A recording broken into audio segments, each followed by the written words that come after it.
नमस्कार दोस्तों, एक बार फिर से आप सभी का स्वागत है आपके अपने YouTube channel maths by Gajendra Singh पर। दोस्तों, यहाँ पर अपन अभी जो सेकंड ग्रेड की मैथ्स की क्लासें चला रहे हैं और इसमें अपना टॉपिक है समांतर श्रेणी। और यह टॉपिक जो अपन सेकंड ग्रेड के लिए कर रहे हैं, यह जो है वो सभी प्रतियोगिता परीक्षाओं में पूछा जाता है। और इसके साथ जो अगर कोई 12th या 12th के साथ जेई की तैयारी कर रहा है तो उसके लिए भी यह महत्वपूर्ण है, क्योंकि इस टॉपिक में मैं जो पढ़ा रहा हूं वह सभी प्रतियोगिता परीक्षाओं के लिए तो सफिशिएंट है। मैं जितना पढ़ा रहा हूं अगर उतना ही आपने कर लिया तो मोर देन सफिशिएंट है।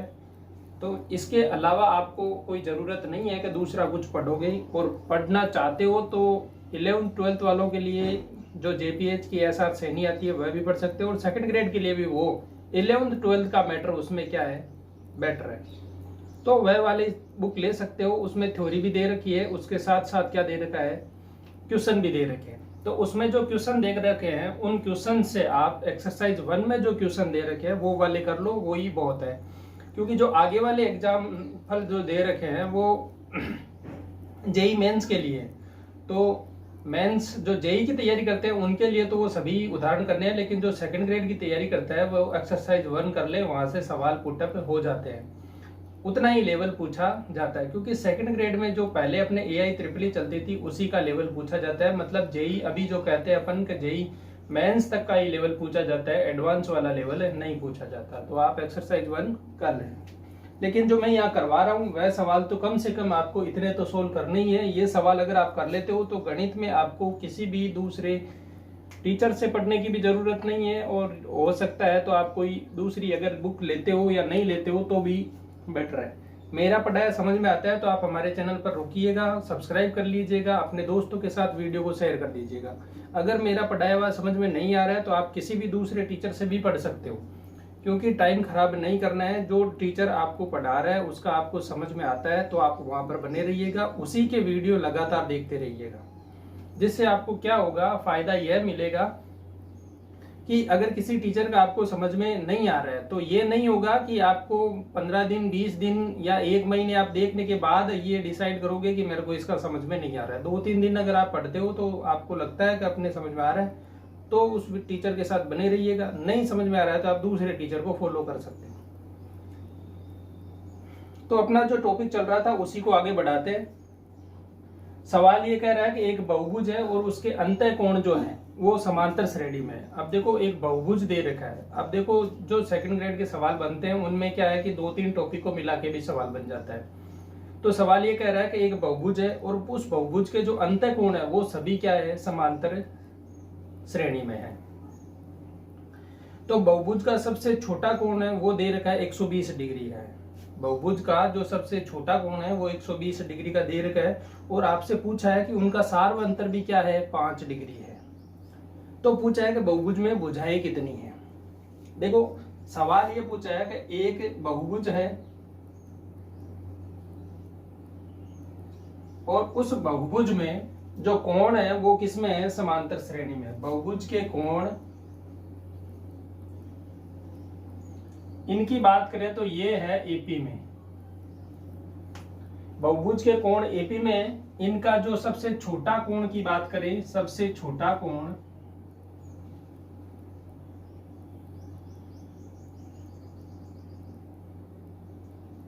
ये कह रहा है कि 120 डिग्री का है। सबसे छोटा कोण 120 डिग्री का है और सार्व अंतर जो इनका है, समांतर श्रेणी में सार्व अंतर होता है, ये दे रखा है 5 डिग्री। आपसे पूछा है कि भुजाएं कितनी है उस बहुभुज में, ये निकालना है। तो देखो सबसे पहले आपको पता होना चाहिए कि किसी बहुभुज के अंतः कोणों का योग कितना होता है। बहुभुज के अंतः कोणों का योग कितना होता है, या किसी बहुभुज में जो अंतः कोण होते हैं उन कोणों का योग। जैसे अपन बात करें एक त्रिभुज की, आप लोगों को पता है कि त्रिभुज की जब बात करते हो तो त्रिभुज के अंतः कोणों का योग कितना होता है, 180 डिग्री होता है। अगर आयत होता है तो आयत के अंतः कोणों का योग कितना होता है? 360 डिग्री होता है। क्योंकि देखो इन पे 90-90 डिग्री का कोण भी तो बन सकता है, वर्ग में 90 डिग्री का कोण ही होता है, 9 चौके 36, 360 डिग्री होता है। त्रिभुज के अंतः कोणों का योग 180 डिग्री होता है। इन सब से देखते हुए एक फॉर्मूला भी निकलता है। वो फॉर्मूला ये रहता है कि किसी बहुभुज में अगर n भुजाएं हैं, अगर किसी बहुभुज में n भुजाएं हैं तो उसके अंतः कोणों का योग, अंतः कोणों का योग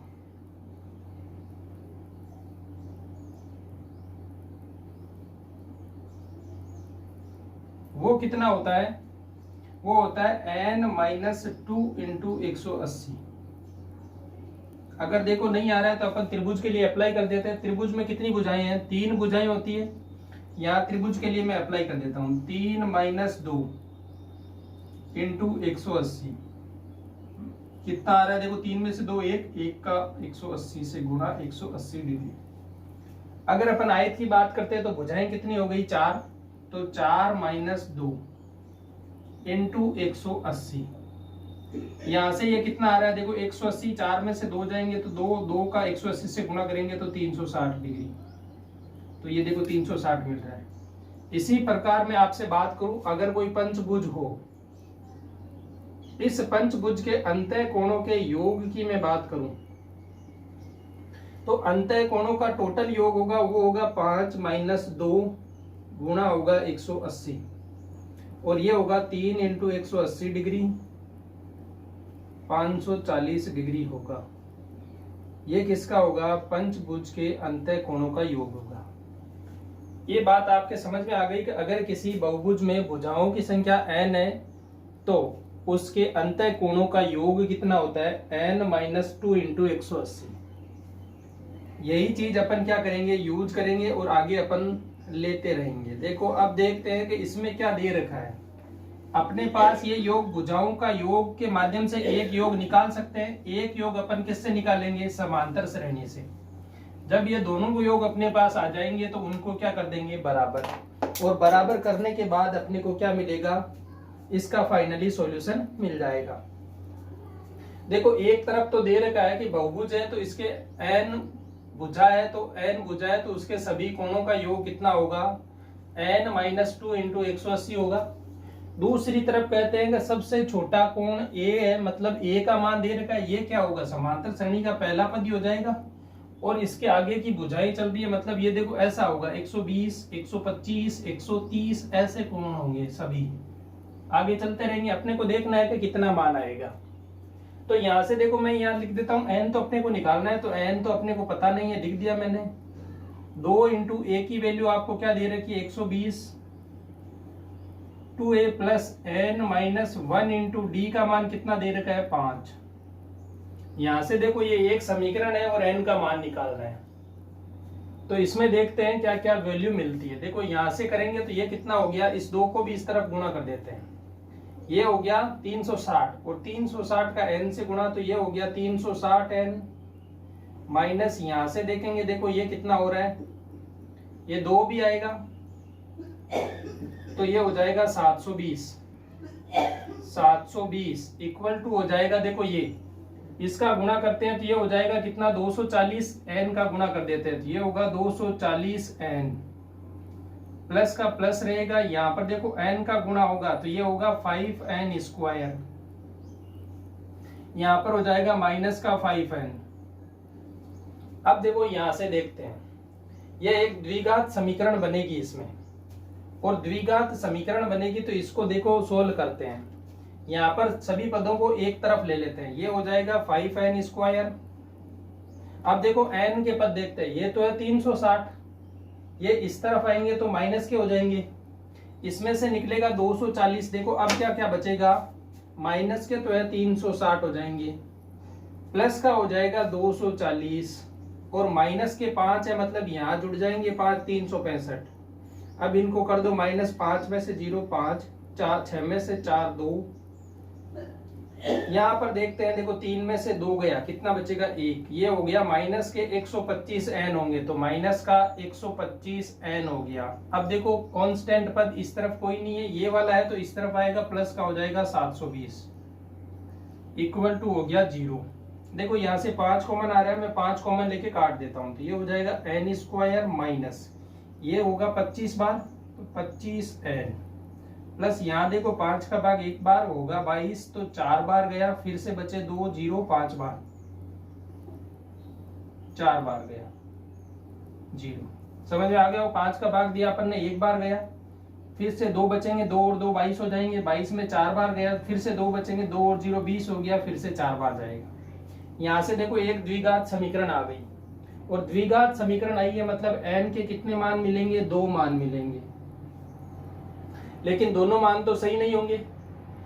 अभी अपन निकाल लेते हैं कौन सा मान सही होगा, उसकी भी चर्चा करेंगे। देखो n स्क्वायर, इसके करते हैं टुकड़े की 144 हो जाए, इसके ऐसे टुकड़े करो कि 144 हो जाए, तो 16 और 9 होता है ऐसा टुकड़ा, जिससे गुणा करने पर तो क्या होगा 144 हो रहा है प्लस का, और इनको जोड़ने पर क्या हो रहा है माइनस के 25 प्लस 144 इक्वल टू 0।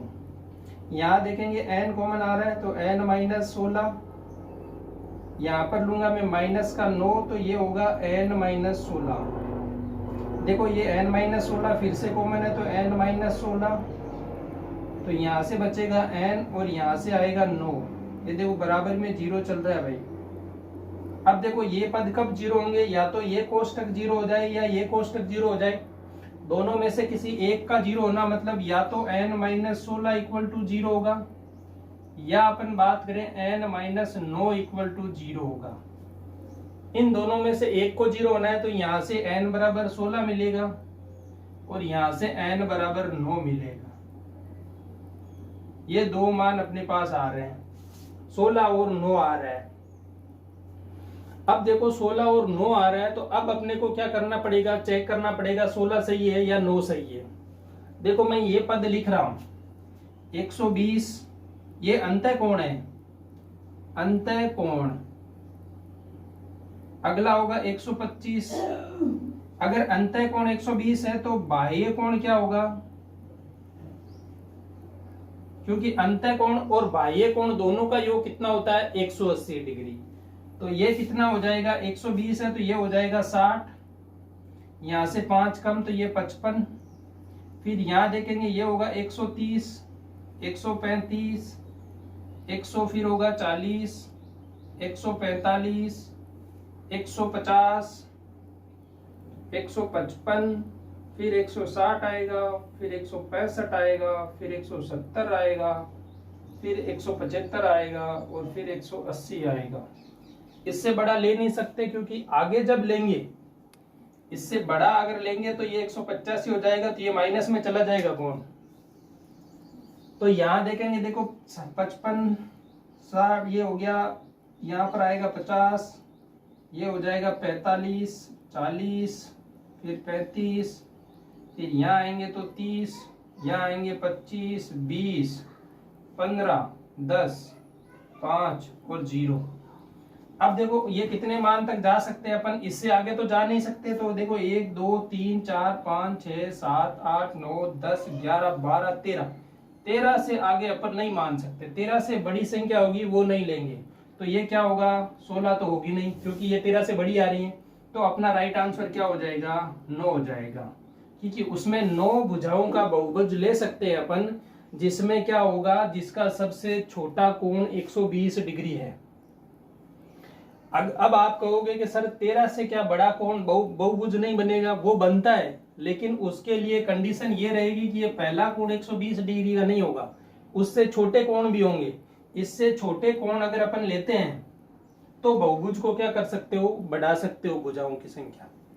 तो उसमें क्या होंगे? कोण, जितना बहुभुज बढ़ेगा उसके कोण छोटे होते जाएंगे। तो ये मान आ गया, n का मान अपने पास क्या आ गया? 9 आ गया। जो राइट आंसर क्या होगा? 9 होगा, 16 नहीं होगा। अब देखो इसमें जो और सवाल बनते हैं, अपन समांतर श्रेणी के जितने भी सवाल बनते हैं उन सभी सवालों को यहाँ मैं सोल्व करवाने की कोशिश कर रहा हूँ।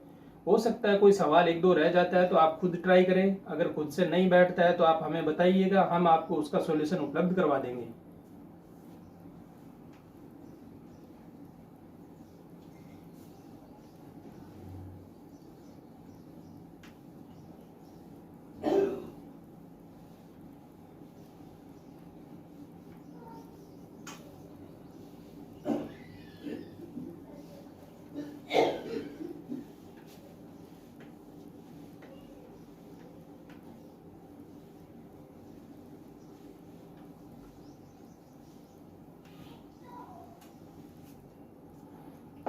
अब देखो अगला सवाल क्या कह रहा है कि एक समांतर श्रेणी का पीवा क्यूवा और आरवा पद क्रमशः एबीसी है। तो अपने को एक इक्वेशन दी है और उसका क्या पूछा है, मान पूछा है। सवाल क्या कह रहा है, देखो सवाल ये कह रहा है कि एक समांतर श्रेणी है और समांतर श्रेणी का पीवा पद क्यूवा पद और आरवा पद ये दे रखे क्रमशः ए बी और सी।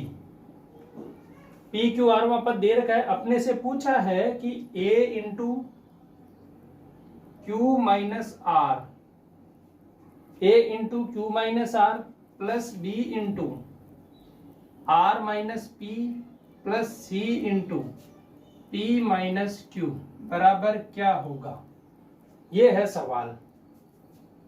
और पूछा है कि इसका मान बताओ। तो देखो पहले देखेंगे कि पीवा पद कैसे निकालते हैं समांतर श्रेणी का। अपन यहां से वैल्यू रखेंगे। पीवा पद क्या होता है, A plus N minus one into D. यहां देखो पीवा पद ए दे रखा है, पीवा पद ए दे रखा है, तो ए सेम नहीं रहे, इसलिए मैं ये जो पद वाला ए है वो बड़ा ले लेता हूं, A plus N minus one into D. मान लिया अपन ने प्रथम पद को कैपिटल ए मान लिया, तो इसका जो क्यूवा पद होगा वो क्या होगा, ए प्लस ये पीवा पद पूछा है तो एन की मान क्या होगा, एन का मान पी हो जाएगा। क्यूवा पद है तो क्यू माइनस वन हो जाएगा, और अगर आरवा पद है तो ये हो जाएगा A plus R minus one into D हो जाएगा। ये तीनों मान उठा के क्या करेंगे, समीकरण में रख देंगे। समीकरण में ए का मान रख देते हैं तो वो होगा ए प्लस, इस डी को मैं अंदर गुणा करते हुए लिख रहा हूं, पी डी माइनस डी, और इसका गुणा अपने को करना है क्यू माइनस आर से, प्लस बी की वैल्यू रख देता हूं तो मैं A plus Q D minus D, और इसका गुणा करना है आर माइनस पी से, प्लस सी का मान रख देते हैं A plus R D minus D, इसका गुणा करना है P माइनस क्यू से।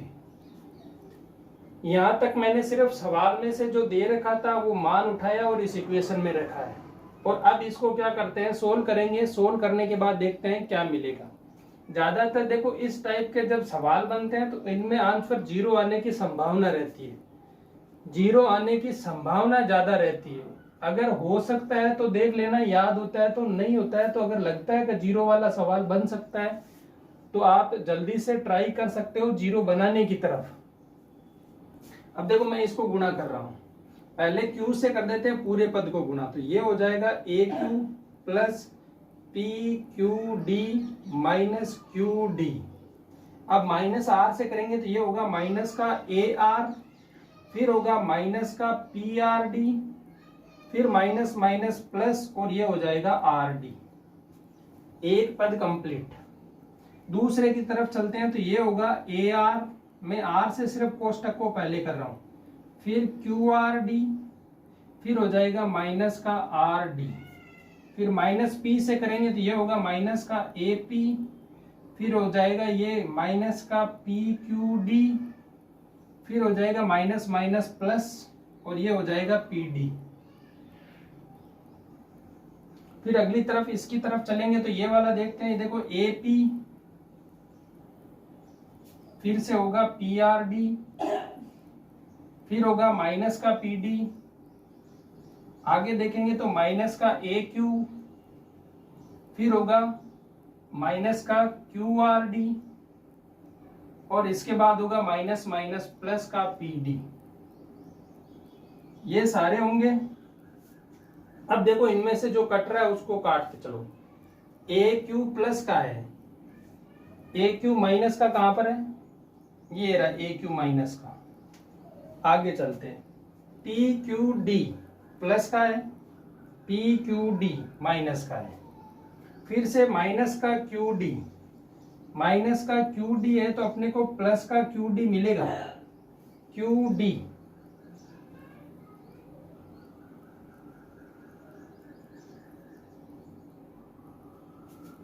लास्ट पद है ना, देखो ये माइनस माइनस प्लस का क्यू डी होगा। ये देखो क्यू को माइनस डी से करेंगे तो ये माइनस का क्यू डी, तो ये प्लस का क्यू डी कट गया, माइनस का ए आर, ये प्लस का ए आर रहा, पी आर डी, तो ये रहा देखो पी आर डी प्लस का, यहाँ पे आर डी प्लस का और ये आर डी माइनस का। फिर आएंगे क्यू आर डी की तरफ, ये प्लस का क्यू आर डी, ये माइनस का क्यू आर डी। अब क्या बचा है, ये बचा है माइनस का ए पी, ये प्लस का ए पी। अब क्या बच गया, पी डी, ये प्लस का पी डी, ये माइनस का पी डी। तो फाइनली क्या मिला, 0 आंसर मिला। तो इसका आंसर क्या होगा, 0।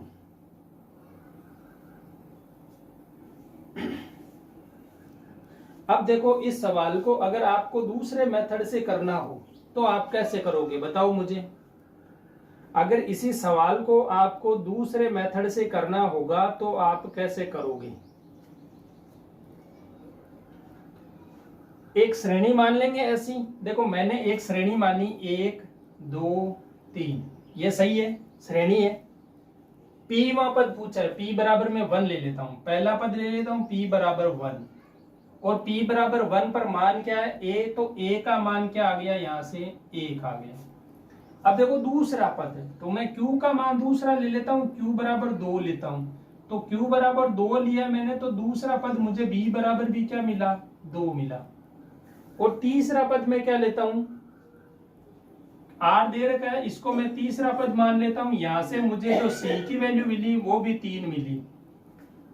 मानने अपन ने एक श्रेणी मानी है 1 2 3, पद तो देखो ये 1 2 3 पद लिए मैंने 1 2 3, और पदों का मान 1 2 3 है।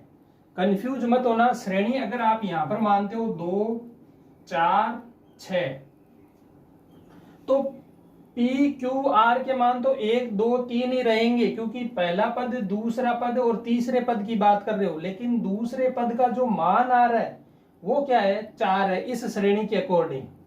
लेकिन अपन क्या करेंगे, ये 1 2 3 इसलिए माना है क्योंकि कैलकुलेशन की स्पीड बढ़ जाएगी इससे, तो ये वाली मैंने इसलिए श्रेणी मानी है। आप देख लेना, अगर ये सीरीज मानते हो तो यहाँ से A का मान 2 हो जाएगा, B का मान 4 हो जाएगा, C का मान 6 हो जाएगा, लेकिन P Q R के मान 1 2 3 ही रहेंगे।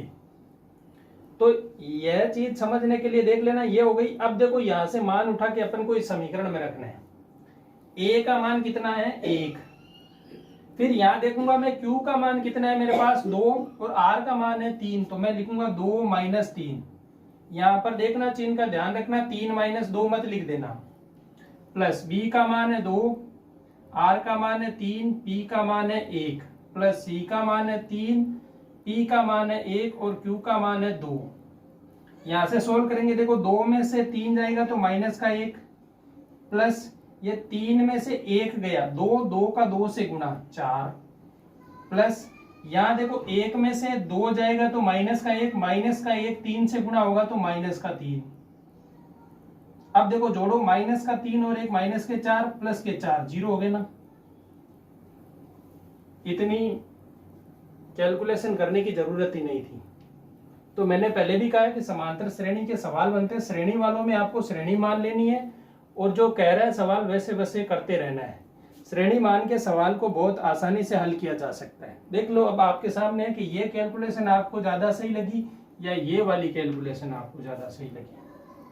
आप खुद देख सकते हो कौन सी कैलकुलेशन आपको ज्यादा सही लगती है।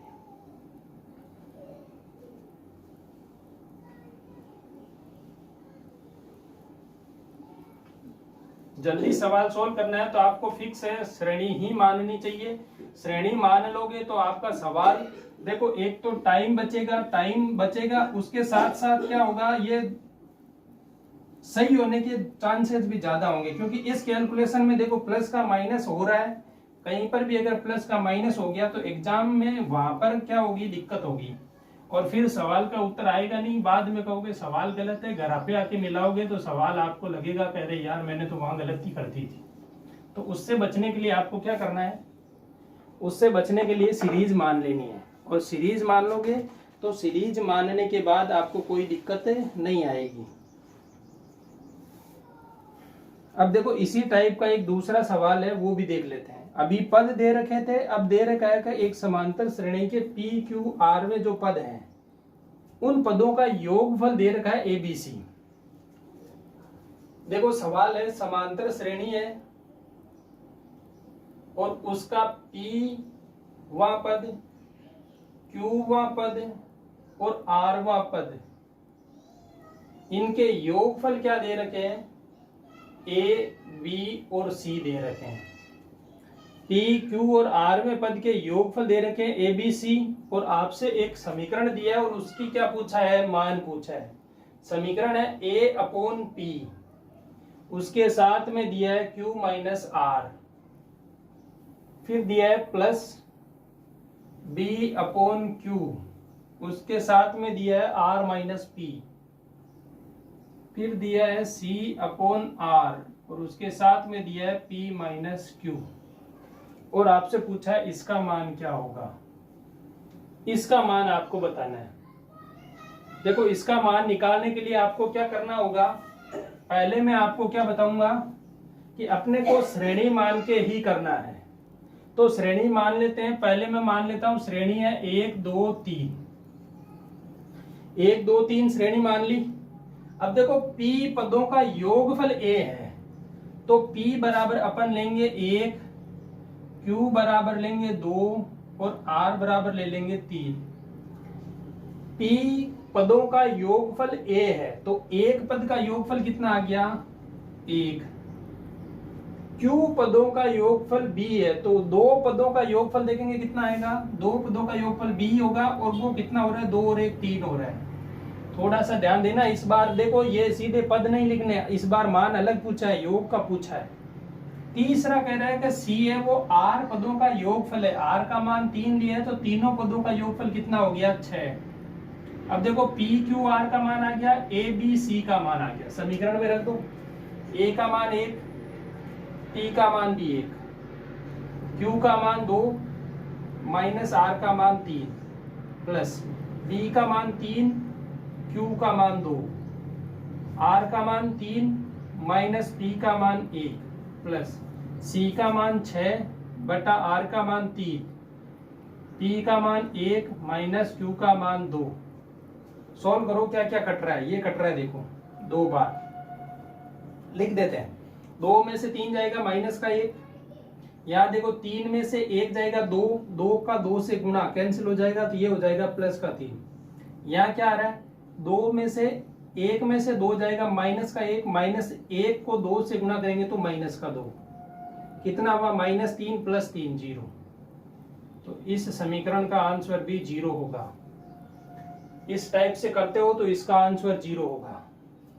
इसके बाद जो दूसरा मेथड लगता है वो भी लगा सकते हो, कैलकुलेशन बहुत लंबी होगी, उसके बाद क्या होगा आपको सॉल्यूशन मिलेगा। मैं बता देता हूं आपको कैसे होगा, लेकिन आपको यही मेथड प्रयोग में लेना है, इसी मेथड को उपयोग में लेना है, यही इंपॉर्टेंट है। वो वाला दूसरा मेथड अपने को नहीं लेना एग्जाम में। समांतर श्रेणी के सवाल या गुणोत्तर श्रेणी के सवाल बनते हैं, उन सवाल में मैं बार बार कह रहा हूं सीरीज माननी है। अब देखो मैं दूसरा मेथड आपको बता देता हूं।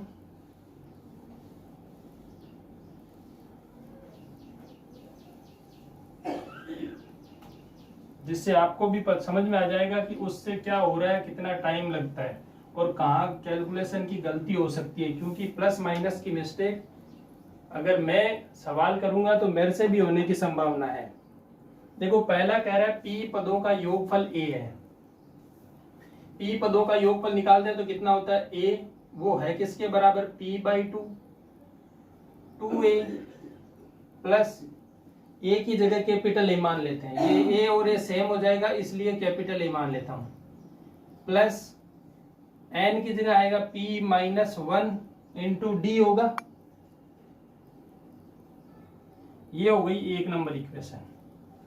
B बराबर आएगा किसके? Q/2, ये होगा 2A plus Q-1 into D। ये समीकरण नंबर 2 आ गई। तीसरी समीकरण आएगी R/2, 2A plus R-1 into D। ये समीकरण नंबर 3 आ गई।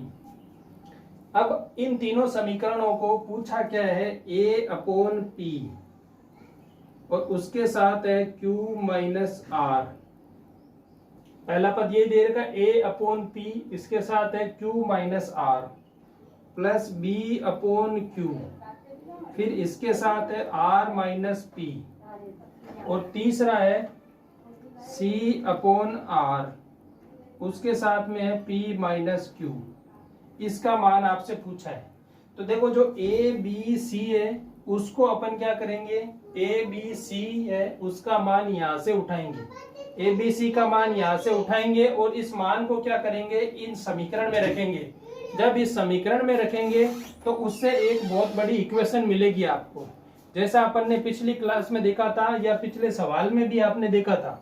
एक बहुत बड़ी इक्वेशन बनेगी, उसमें से सब आपस में क्या होंगे, कट जाएंगे, और कटने के बाद क्या होगा, जो फाइनली आंसर मिलेगा वो आपको 0 मिलेगा। आप कहते हो तो मैं सोल्व करवा देता हूं, नहीं तो इसमें अब देखो ये मान रखने हैं, ये मान रखने के बाद पूरी इक्वेशन को खोल के रखना है। जब आप पूरी इक्वेशन खोल के रखोगे तो वो क्या होंगे, कैंसिल हो जाएंगे। नहीं तो देखो रख देता हूं मैं, टाइम लग जाएगा अपना, इसीलिए मैं बता रहा हूं कि आप वैसे कर लेना। देखो एक बार रख देता हूं, पी ए का मान रख रहा हूं मैं, P/2 है, फिर है 2A plus P minus 1 into D, और इसके साथ है Q माइनस R, और बटे में पूरे में क्या है, P है, तो ये P याद दे देंगे। इस P से P कैंसिल हो जाएगा और ये अंदर वाली चीज है जो गुणा में आ जाएगी। इसी प्रकार से यहाँ पर B का मान भी लिखेंगे तो वो होगा Q अपॉन 2 है, फिर ये बाहर Q है, ये हो जाएगा 2A plus Q minus 1 into D, और इस पूरे का गुणा करना है आपको R माइनस P से। ठीक इसी प्रकार से जो होगा तीसरा पद भी आपको मिलेगा, वो होगा R अपॉन 2R, फिर इसका भी होगा 2A plus R minus 1 into D. तो ये वाला मान जो मिलेगा ये फाइनली इसको सोल्व करोगी। अब इसको आगे आपको सोल्व कर लेना है। ये R से P कैंसिल, Q से Q कैंसिल, R से R कैंसिल, 1/2 बाहर ले लेना सबका, फिर ये इसको गुणा कर लेना, इसको गुणा कर लेना और इसको गुणा कर लेना। इनका जो गुणा आएगा वो 0 आएगा, तो ये फाइनली आंसर 0 होगा। लेकिन इस तरीके से आपको करना ही नहीं है, सवाल करना है सिर्फ और सिर्फ सीरीज मानते हुए ही करना है। तो ये वाले सवाल इस टाइप से बन जाएंगे, इसको देख लेना, आसानी से समझ में आ जाता है तो ज़्यादा बेटर रहेगा। बाकी ये वाला मेथड आपको यूज नहीं करना है, ये मेथड यूज करोगे तो क्या लगेगा, टाइम ज़्यादा और गलत होने के चांसेस ज़्यादा, क्योंकि ये जो बड़ी वाली समीकरण मैंने लास्ट में लिखी है इसमें प्लस का माइनस होने में दिक्कत रहेगी। इसलिए आपको क्या करना है, सीरीज मान लेनी है और सीरीज मान के ही सॉल्व करना है, नहीं तो गलत हो जाएगा। अब अगले सवाल की तरफ चलते हैं। अगला सवाल क्या कह रहा है, कुछ एक सवाल और है, वो सवाल देख लेते हैं। अगला सवाल कह रहा है कि एक 24 पदों वाली समांतर श्रेणी है। 24 पदों वाली समांतर श्रेणी में कुछ पद दे रखे हैं और उनका मान दे रखा है, और समांतर श्रेणी के सभी पदों का योगफल कितना होगा ये आपसे पूछा है। देखो एक 24 पद है, टोटल n बराबर कितने हैं, उसमें 24 है, ये दे रखा है, और उसके कुछ पदों का मान दे रखा है। देखो A1 का मान दे रखा है, प्लस A5 दे रखा है, प्लस में दे रखा है A10, A15 plus A20 plus A24 equal to दे रखा है 165, और आपसे पूछा है कि S24 मतलब कुल पदों का योगफल आपसे पूछा है। कुल पदों का योगफल निकालना है और ये पदों का मान आपको दे रखा है। अब देखो एक श्रेणी अपन देखते हैं, उस श्रेणी की बात करते हैं। मैं आपको एक चीज समझाने की कोशिश करूंगा, उस चीज की मदद से ही यहाँ पर जो ये सवाल है बनेगा, अन्यथा आप इसमें मान नहीं निकाल पाओगे। उस चीज के लिए अपन पहले देखते हैं। देखो पहला पद है वो क्या रहेगा, A1 दे रखा है, A1 और A24 इन दोनों को अपन एक जगह लिखेंगे।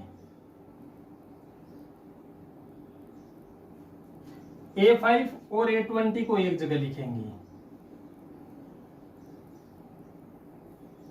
फिर A10 और A15 एक जगह हो जाएगा।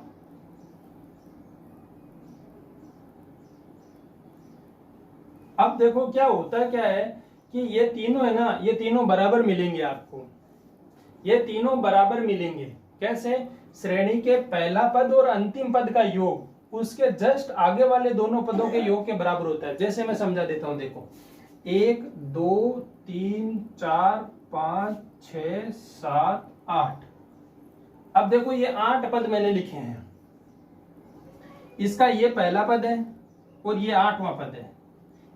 इन दोनों को अगर आप जोड़ते हो, पहले पद और 8वें पद को जोड़ते हो, तो ये क्या मिल रहा है? देखो A1 है, ये A2 है, ये A3 है, ये A4 है, ये A5 है, ये A6 है, A7 है और A8 है।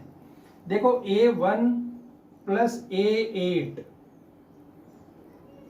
इसके साथ देखेंगे प्लस में ले रहा हूं मैं A2 प्लस A7, फिर आप देखते हो प्लस में होगा तो A3 प्लस A6, फिर प्लस में होगा A4 प्लस A5। ये सब बराबर होंगे। ये सब बराबर क्यों होंगे? देखो A1 और A8 को करो, 1 और 8 कितना हो रहा है? 9 हो रहा है। ये A2 और A7 कितना हो रहा है? 9 हो रहा है। ये A3 और ये A6 कितना हो रहा है? 9 हो रहा है। ये A4 और ये A5 कितना हो रहा है? 9 हो रहा है। मतलब मैं ये कहूं कि श्रेणी का प्रथम पद और अंतिम पद का योग श्रेणी के समान आगे और पीछे से जो पद आते हैं उन पदों के समान दूरी के पदों के योग के सदैव समान होते हैं। ये चीज आपको यहाँ पर अप्लाई करनी है। ये देखो, ये देख लेना, इनका योग दोनों का कितना है? 9। इनका भी क्या है? 9। इनका भी क्या है? 9। इनका भी क्या है? 9। इस टाइप से देखोगे तो आपको लग जाएगा कि ये पहली तरफ से ये आखिरी पद है। इसमें देखो ये कितना हो रहा है? 25। इसमें भी कितना हो रहा है? 25। इसमें भी कितना हो रहा है? 25। मतलब पहला और आखिरी उस टाइप से समान पद आ रहे हैं। आगे से और पीछे से समान पदों का योगफल हमेशा क्या होता है? समान होता है। तो यहां से देखो, इसको क्या कर सकते हो? 3 टाइम लिख सकते हैं, और 3 टाइम लिख के मैं लिख सकता हूं A1 प्लस A24 के बराबर। ये कितनी टाइम होगा? 3 टाइम होगा, क्योंकि 1 2 3 टाइम है, तो ये हो गया 165।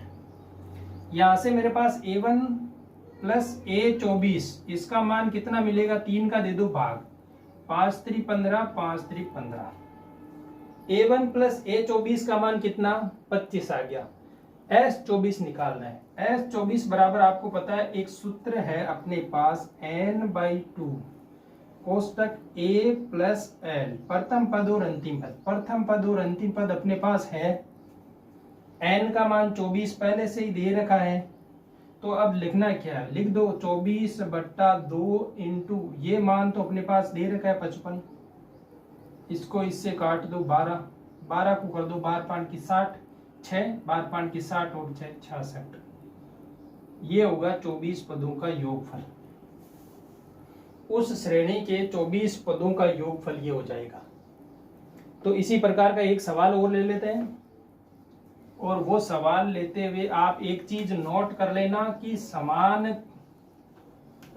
समांतर श्रेणी में जो समान पद होते हैं उनका योगफल क्या होता है? समान होता है। देखो मैं लिख देता हूं, एक आगे से तथा पीछे से समान दूरी पर, आगे से तथा पीछे से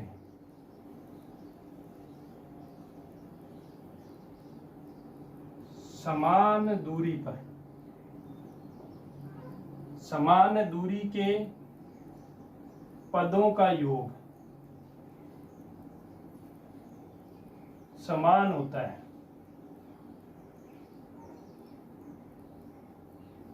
अब आगे से और पीछे से दूरी का मतलब है कि आगे से पहला पद ले रहे हो तो पीछे से भी पहला पद, उन दोनों का योग आगे से दूसरे पद और पीछे से दूसरे पद के बराबर होगा, या तीसरे पद और पीछे से तीसरे पद के बराबर होगा, या चौथे पद आगे से चौथा ले रहे हो तो पीछे से भी चौथा पद लेंगे। प्रथम जो आगे से आ रहा है, अंतिम पद की तरफ से चौथा पद होगा, वो पीछे की तरफ से होगा। यह चीज नोट कर लेना। इस चीज की मदद से ये वाले सवाल आपको सोल्व होंगे, नहीं तो ये सवाल आपको उलझा के रख देंगे, सवाल सोल्व नहीं बनेगा। ये चीज एक ध्यान रख लेना। इसी टाइप का 1-2 सवाल और मैं करवा देता हूं आपको, जिससे आपको पता चल जाएगा कैसे कैसे सवाल बनते हैं।